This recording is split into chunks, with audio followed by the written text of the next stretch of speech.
So this is the floor film applicator from Tape Guys. Okay, now I've simply removed the plastic wrapping from everything. We'll first assemble the handle. Just push buttons.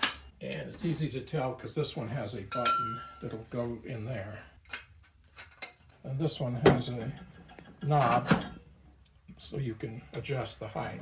Bolts and washers come off, and then this goes this way because the tape roll is going to go on it. You just feed it through the center hole, put the washer on, and the nut. And then on the other end goes the holder that's going to hold the silver bar that pushes it against the floor surface. And again, there's a ridge side that goes out. Center hole. Okay.